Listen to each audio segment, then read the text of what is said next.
Madam President, I'm proud to join my colleagues this morning in support of the New START Accord. Next Sunday will mark 1 year since American inspectors were on the ground in Russia. We need to vote on the resolution of ratification for this important treaty because it will indeed make America safer. Without this ratification of this treaty, we are less safe and less secure.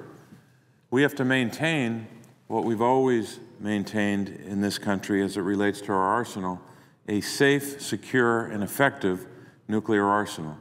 This treaty is consistent with that goal. The agreement provides for predictability, transparency, and stability in the U.S.-Russian nuclear relationship. Former National Nuclear Security Administration Administrator Linton Brooks put it best when he said, and I quote, "Transparency leads to predictability, predictability leads to transparency." Transparency leads to predictability, predictability leads to stability, unquote. It's that stability that we seek. The opportunity to examine Russian nuclear forces helps to limit the surprise, mistrust, or miscalculation that could result from a lack of information.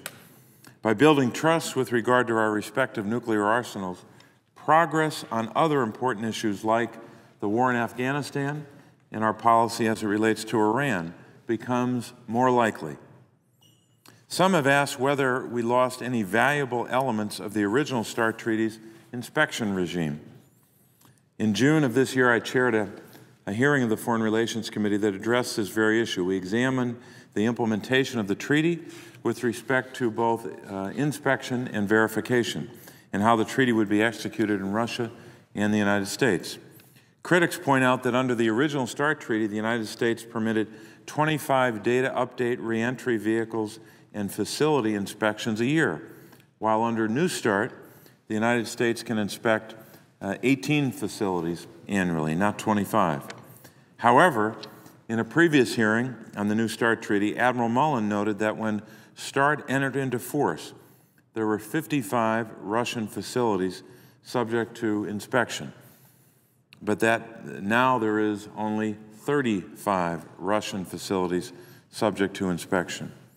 I'd also assert that the inspection regime has also changed to reflect the current security environment, an enhanced relationship with the Russian Federation, and more than a decade of experience in conducting START inspections. The inspection regime is simpler and cheaper than what was conducted under the first START treaty. We conduct fewer inspections under this treaty because there are fewer sites to inspect.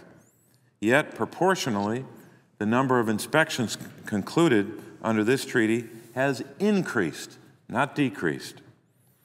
During that same hearing, Dr. James Miller, Principal Deputy Undersecretary of Defense for Policy, said, and I quote, "Inspections will help the United States verify that Russia is reporting the status of its strategic forces accurately and complying with the provisions of the New START Treaty.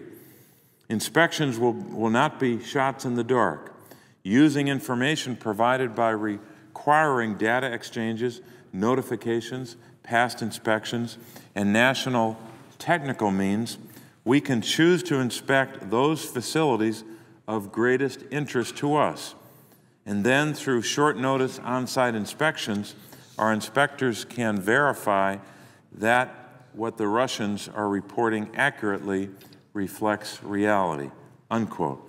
So said the Undersecretary of Defense, Mr. Miller. Madam President, after more than 20 hearings by the Senate Committees on Foreign Relations, Armed Services, and Intelligence, and comprehensive deliberation, it's time to vote on New START. We've examined all sides of the issue. We heard from Republican and Democrats, Republican experts and Democrats alike. We've heard from former Secretaries of State and experts in international relations. The United States military leadership uniformly supports this treaty. More than 900 questions were submitted from the Senate to the administration on New START, and the administration answered every single question. Madam President, I would like to close on a historical note. On October the 1st, 1992, the first START treaty was ratified, I should say, by the Senate by a vote of 93-6.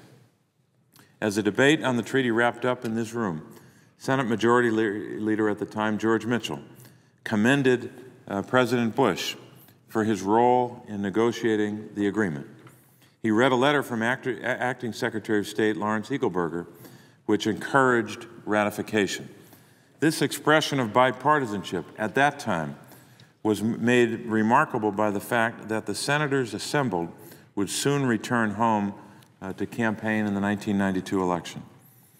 That election was 1 month away, and Democrats and Republicans came together and supported ratification. Madam President, we all remember the contentious nature of that election, just like the period we're living through now. Yet even within that environment, both parties came together to do the right thing for national security. We have to do this again. It's critically important that this treaty be ratified, and with that, I would yield the floor.